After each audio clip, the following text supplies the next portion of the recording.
Hello everyone and welcome. Sit back, relax, and get comfortable because this is a wonderful time for new stories from YellowCat. Write your favorite stories in the comments below and maybe they'll be in our new video. Let's get started. What did your boss do that instantly destroyed employee morale? Do I have to pick one thing? Our warehouse manager has changed. For a while, a new change that destroyed morale would occur every day. People are afraid to go to work now because they never know what the day will bring. Below is a list of complaints presented in no specific order. He believes us to be Amazon. He wants to turn us into Amazon because he came from there. The worst place to work in the world is Amazon. It appears that he's unaware that we do more than just ship goods. Monitor everything, manually for the love of F. He wants to know whether this is considered direct or indirect labor and how many units per hour we're producing. He requests that managers make daily plans, which, considering the nature of our industry, might as well involve weather forecasting. That implies that, in order for my manager to create her plan, I had to report my numbers twice, once at the end of the day based on my actual machine logs, with a great deal of middle-in-the-road micromanaging regarding orders that I have or have not fulfilled. We could have automated and tracked warehouses with proper software, but whatever, synchronized Excel spreadsheets and handwritten notes on paper by individuals. Increased middle management. We already had too many useless people, but now we have a ton more who are trying to use our busy work to justify their employment. Training videos that don't apply to us, emailing people to do the jobs we were already doing in endless meetings. Because they're constantly in meetings, you can never find our actual middle management, the people you need to complete tasks, or opting out of the workday since nobody wants to work here anymore. Monitoring output and labor. To make the numbers add up on paper, we had to start randomly moving employees around. Two of my employees, whom I was training to be capable of doing my job, were taken away by them for good. Despite my inability to train them, they're somehow expected to take over my highly technical role when I'm not around. Awesome, huh? They spend the remaining time hopping between departments, working on a task long enough for someone to train them on before moving on to something else. Transferred my division over the warehouse. My machines would need to be moved at great expense, so my physical location cannot be moved. However, for no apparent reason, everyone with whom I work is now on the other end of the warehouse. Numerous adjustments to the attendance regulations. One of them lasted exactly 1 day. In addition to your regular paid time off, you're entitled to 24 hours paid personal hours annually, which you must use in 1-hour blocks if you're running late. Thus, go grab a coffee or something if you're running 6 minutes late. You're fired when your personal time runs out. Without receiving any compensation for their personal time, half of the staff continued to work for a temp agency, implying that if they were caught being late even once, they'd lose their job. Thankfully, we were able to get it retracted the following day after everyone brought this up with their managers. A widespread mindset of blame the employees. For example, we have a safety and facility inspector who works in middle management. However, he never shows up, so in his place, we have a committee made up of ignorant people with real jobs who go around writing reports and berating you for fixing things that aren't really your problem to fix. Whenever someone complains, I've taken to redirecting the conversation to the maintenance person in middle management and saying, "Oh, we're waiting on the maintenance guy. Join forces with him. Is he not present at the moment? Well, then not a problem for me." No solution for any problem, similar to the above, will receive instructions regarding issues that are beyond our purview. Think of the phrase, "all cartwheels must lock." Amazingly, not a single cart in the structure has wheels that lock. Are you going to replace them? Or are you just going to shout at me for having non-locking cartwheels? Are you expecting me to purchase locking wheels and/or carts from Home Depot? Have you set aside money for this? Are you passing the business card to me? No? They imposed a chant requirement on us, and even though we already had morning meetings, according to a recent rumor, we will now have to recite the Pledge of Allegiance. The cascading effect of longtime employees leaving and getting fired. People are being asked to take on jobs that are above their pay grade. The old leadership is all but disappearing, and no one in authority is aware of these developments, which causes even more people to give up. My warehouse is supposedly closing in less than a year. I haven't even mentioned all the small stuff here. I believe their goal is to evict as many people as possible in order to avoid paying unemployment benefits. I've been applying for jobs and attending interviews, to put it briefly. On one of the final notices I went on, they said they believed we were going under and already had 6 applications from my warehouse. Developer of software. On the first day, I was given a kinda test to see what I knew. It was a fairly simple notification system. I asked my boss if there are any specific instructions he'd like the notifications to appear in. Since he didn't provide me with any specific instructions, I figure I'm free to design it any way I please. I worked on it, though, and came up with something awesome. He tells me what I did was too simple and not what he wanted when he sees it. I became less enthusiastic at that point, since it was obvious he wanted his staff to act in his opinion. The issue was that he never expressed his thoughts to us. This was something that consistently occurred.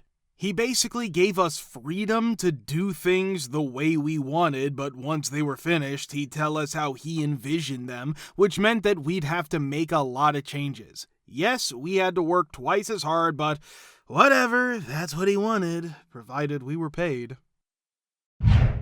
In a tech startup where she was one of the 2 co-founders, my fiancé was hired at the graduate level and paid slightly more than the minimum wage for menial administrative work.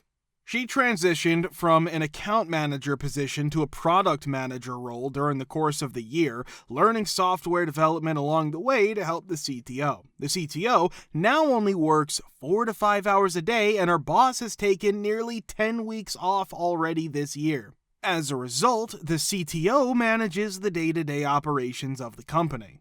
She calculated that the $200,000 in revenue from her customer upsells was directly attributable to her, and that her excellent customer service alone allowed them to double their clientele. She thus requested a sizable raise at her yearly review, which was approximately a month ago, after her boss spent an hour praising her, since it was obvious that she was no longer working at an entry-level graduate position. He simply launched into a tirade about how she's not worth it, she's inexperienced, she should be lucky to even earn minimum wage, she's only allowed to do all the extra tasks because of his kindness and helping her learn, and maybe in 2 years when we're more successful you can consider applying for a more senior role here and I'll interview you for that, instead of having an honest discussion about it or even making excuses why he can't pay. He trashed her personally and totally reversed all of the good things he had said earlier.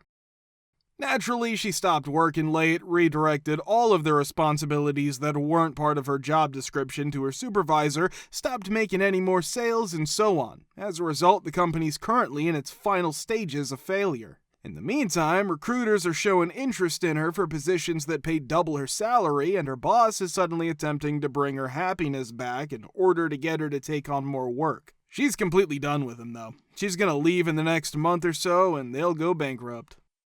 Do you have any absurd tales to tell about your HOA, COA, or neighbors? During the month of October of the previous year, the homeowners decided that they'd had enough of our association board members and the bylaws that they'd imposed. Change was something that everyone desired, and they wanted to include members of our own community on the board. It was necessary to remove the same board members who'd been serving in that capacity for nearly 20 years. The regulations were not only out of date, but had also not been updated in nearly 20 years. We wanted to install cameras on the structures of the homes for safety reasons, especially because there had been an increase in the amount of criminal activity in our region, which has been on the rise. The major issue that caused everyone to want to move forward with a change was the fact that they did not permit cameras to be installed on the structures of the homes.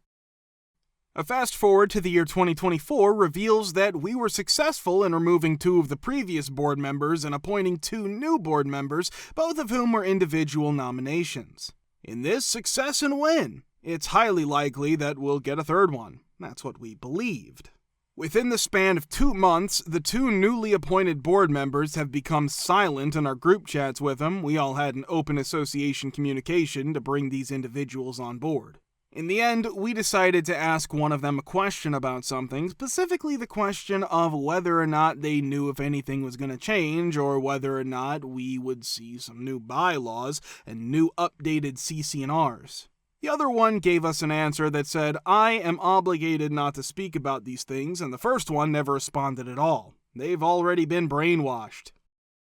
In the time that's passed since then, we've fought against the camera issue, and it has been denied multiple times, once more with the same reasoning from the previous bylaws regarding the preservation of the aesthetic of the home. However, since then, we've hired a new property management company, and up to this point, they've been conducting themselves in the same manner as the previous one. Despite the fact that they've not increased any fees, I'm absolutely anticipating a significant increase in the following year as a result of this, and people will be extremely upset about it. In addition to this, they've been more pushy in their enforcement of our current rules, which they've never done in the past. They've issued warnings and fines to individuals who disobey them, which is something that we'd not seen before. In any case, I just wanted to share the story in case anyone ever considers running for a board member in order to bring about a change, or if there are residents who want to vote out the board members who are currently serving. It's important to remember that sometimes it does not work out. I live in a single-family home that was built recently. Not even the neighborhood's finished. My goal is to surround my house with concrete pads and a fence. Makes perfect sense, in my opinion, that the HOA would want approval for this. It appears that the city needs a permit for this to work as well, and part of your application for a permit needs to include a letter from your HOA. Perhaps a bit excessive, but whatever. This is something I can work with. I draft the request and provide all the relevant details, such as a plot map, the materials, and the works. The request needs to include things like anticipated start date and anticipated end date, so I purposely leave a little space in it in order to accommodate the time needed to get on my contractor's schedule and the city permit requirement. I entered my expected start date as being just under 30 days away, and my anticipated end date as being just 30 days after that, since the anticipated end date must fall within 30 days of the anticipated start date. I tell the contractor about the situation with the HOA and city permit and give myself a pat on the back for my clever move. I turned in my first submission on June 27th. That was 57 days ago. At this point, I've checked in with them at least a dozen times more, hoping for some sort of update. The only response I've received from them is that the board has 60 days to approve or reject my request, and they frequently take several days to respond. Wait until this past week. This Monday is the end of their 60-day period, so I've started phoning their office to try and get more timely responses. I've left 2 voicemails on my representative's voicemail this week, so it appears that she's been working remote this week, which translates to unreachable. I assume that this company does not reimburse for employee cell phones. Fridays are remote for the entire office, according to my most recent phone conversation. Not even a single person is redirected by the phone. Simply go to a voicemail stating that on Fridays, representatives work remotely from 9 a.m. to 12 p.m. My representative is out of the office until Monday, according to the email that I sent again and received back. In summary, then, I have to schedule a contractor for all of this work. I need a quote, comprehensive material information, a design plan, and the works. All of the work needs to be done by me, including scheduling the start and completion dates of the project. After that, you simply need to cease corresponding with them and submit an HOA request form. The HOA has 60 days to reply to your request. However, you must begin work within 30 days of approval and finish within 30 days of the start date.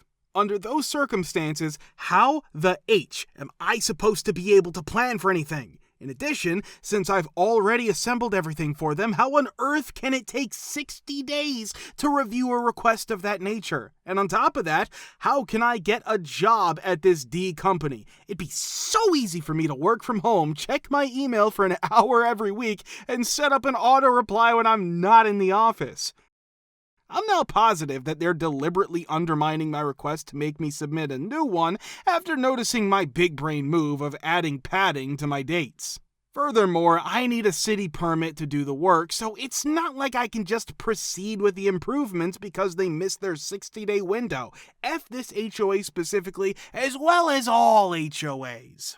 I recently purchased a home in a townhouse association that's not incorporated, comparable to an HOA, but with buildings attached.